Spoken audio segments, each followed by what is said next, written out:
नमस्कार, आप देख रहे हैं जनएकता न्यूज। मैं हूं आपके साथ काजल। हमारे साथ बातचीत करने के लिए जुड़े हैं डॉक्टर दुआ जी।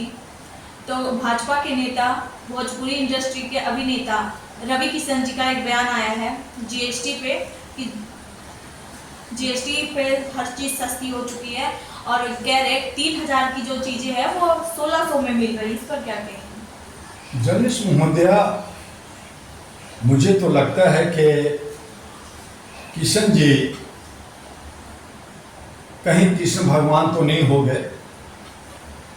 भारत के सबसे ज्यादा बड़ा गणितज्ञ आर्यभट्ट को माना गया, रामानुजम को माना गया, लेकिन मुझे ऐसा लगता है कि जो पूरे विश्व का गणित जो हिसाब किताब है, इसकी जानकारी जो है रवि किशन जी को हो गई है। ये तीसरा इनको नोबेल पुरस्कार मिलना चाहिए कि जहां जीएसटी 18% बीजेपी ने लगाया, अब वो 18% से 5% कर दिया गया।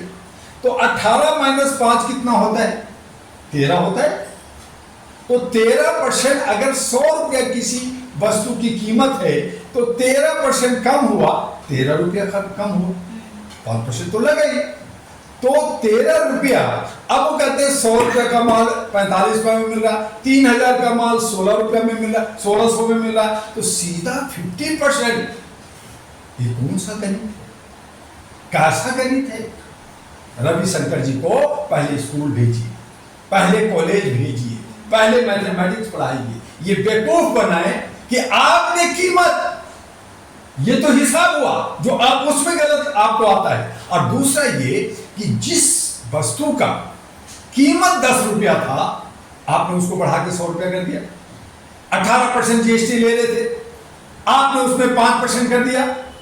तो फिर भी आप हमें जो है मान लीजिए 90 रुपया ले रहे हैं, तो आप हमें छूट कहां दिया?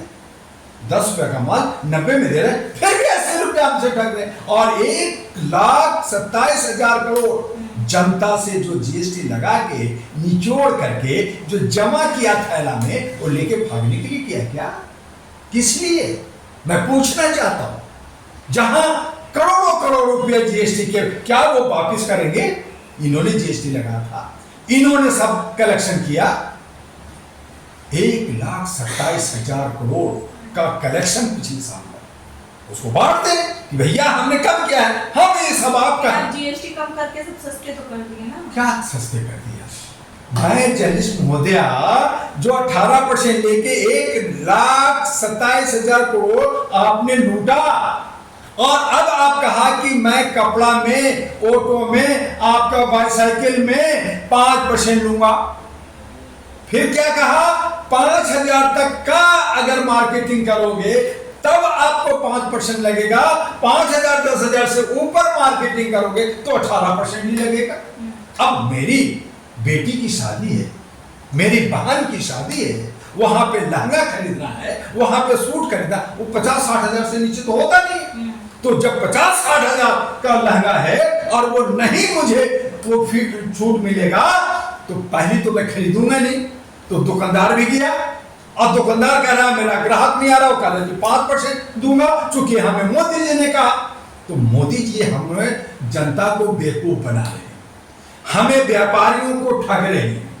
इस तरह से पैसा लूट करके आप ही ने पैसा बढ़ाते हो, आप घटाते हो। आपने काला धन को कम करने के लिए आपने 1,000 का नोट खत्म किया, 2,000 का नोट लाया, फिर आपने लूटा। अब 500 का नोट खत्म करके फिर 1,000 का नोट लाओगे। आप जीएसटी लाए, आप लूट रहे हो और लोगों को बेवकूफ बना रहे हो, पढ़े लिखे को। आप ये गंदे लोगों उनको अब रहा कहते जी, अब बच्चे जो है खूब स्कूटर खरीद रहे। तो जो स्कूटर 25,000 में मिलता था, अब वो 1.5 लाख में मिलता है। तो पहले तो 25,000 नहीं था तो खरीदा नहीं, अब 1.5 लाख कहां से लाए भाई? और 1.5 लाख में आपने मान लीजिए आपने मुझे 10,000 छोड़ दिया, 5,000 छोड़ दिया, तो कौन सा आपने बहुत बड़ा तीर मार लिया? हमें फिर 1-1.5 लाख में 5,000 छोड़ दिया, 1,45,000 कहाँ से लाए? हमारे पास क्या इनकम है? हमारे पास रिसोर्सेज क्या है? क्या आपने सैलरी बढ़ाया? क्या आपने कुछ और बोनस दिया? क्या आपने मुझे सब्सिडी दिया? क्या हमारे यूथ को आगे बढ़ाने के लिए नौकरी दिया? आप बेरोजगार को कह रहे हैं कि जहां एक तरफ कह रहे हैं कि पकौड़ा बेचो, वहां आप कह रहे हैं कि स्कूटर खरीदो, सोना जाके खरीदो। अरे सोना जो 15,000 था तोला था, आपने 1,15,000 कर दिया, तो करे कि मैंने तो गरीबों को बचा दिया। ये सोना मत खरीदो, सोना तुम्हारे बस का नहीं है, वो अमीरों के लिए है। और तुम्हारे पास जो रखा हुआ है उसकी कीमत बढ़ा दिया, अब उसको बेच करके और तुम जो है त्योहार मनाओ, पकौड़ियां बांटो, मंदिर में जाके चढ़ावा चढ़ाओ। तो इस तरह का ये जीएसटी जो ड्रामा इन्होंने रचा, इन्होंने लागू किया, और इसमें थोड़ी सी जो है जूठन, थोड़ी सी छूट, थोड़ी सी एक बूंद मिला के कह रहे हैं कि मैं राहत दे रहा हूं। ये सरासर जनता को लूटने का है।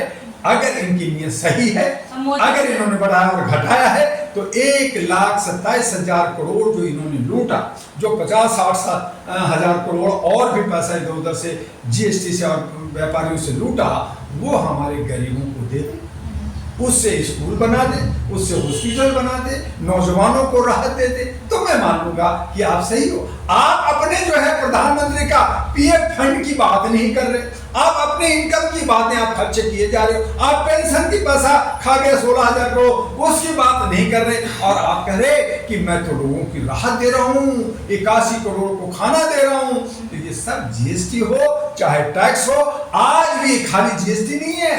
अगर हम एक कोई सामान खरीदते, स्कूटर खरीदने की बात है, तो सबसे पहले प्रोडक्शन कॉस्ट लगता है, फिर हमें जो है रोड टैक्स लगता है, फिर हमारा सेल टैक्स लगता है, फिर हमारा जीएसटी लगता है, फिर हम बाहर निकलते हैं तो टोल टैक्स लगता है। तो दुनिया भर के 32 तरह का टैक्स, एक वस्तु पर 32 तरह का टैक्स जो है सरकार लेती है, और उसी को लूट करके ये भ्रष्टाचार कर रही है, जनता को बता रही है। जनता को ये निचोड़ना जानते हैं, ये सब व्यवस्था जनता को निचोड़ कर जनता को मारना है। और इस तरह की लॉलीपॉप देके जो किशन जी ने कहा, ये सरासर गलत का है।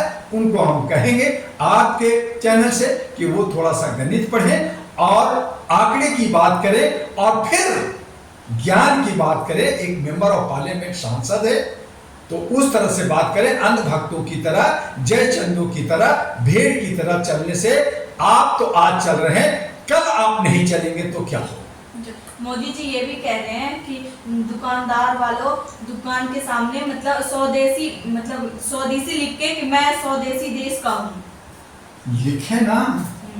मोदी जी को आप चांदनी चौक भेज दीजिए, मोदी जी को आप वहां जोगीवाड़ा मोहल्ले में भेज दीजिए, जहां शादी की सामानें खरीदी जा रही है, वहां सारे व्यापारी बैठे चुपचाप, पब्लिक नहीं आ रही। कैसे आए?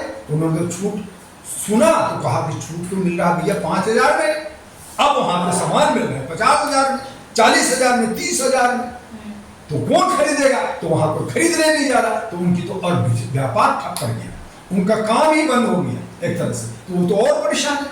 और जो भक्त हैं, अंधभक्त हैं, जिनको आदत है कि मेरा चाहे दाल जो है 500 रुपये किलो हो जाए, चाहे तेल हमारा 1,000 लीटर हो जाए, लेकिन मैं तो अंधभक्ति में जय श्री राम भी करूंगा, जय मोदी जी भी करूंगा। अरे करिए ना, जय श्री राम कीजिए, कोई दिक्कत नहीं है, लेकिन फिर आई लव मोहम्मद में आपको दिक्कत है, आप हिंदू मुस्लिम में नफरत करते हैं, आप कीमतों में आप सबको मार रखा है, बेईमानी शैतानी कर रखा है, तो इसमें न किसी की कोई भलाई नहीं है। ये सब स्टंट है, पॉलिटिकल स्टंट है, और ये राजनीतिक लोग अपनी रोटी सेक रहे हैं, और इस तरह से लोगों को बेवकूफ बना करके बिहार की विधानसभा में वोट लेकर के जीतना चाहते हैं। लेकिन बिहार की जनता बहुत शातिर है, वो सजा देगी, अंत में वो क्या करेगी आप देखते रहेंगे।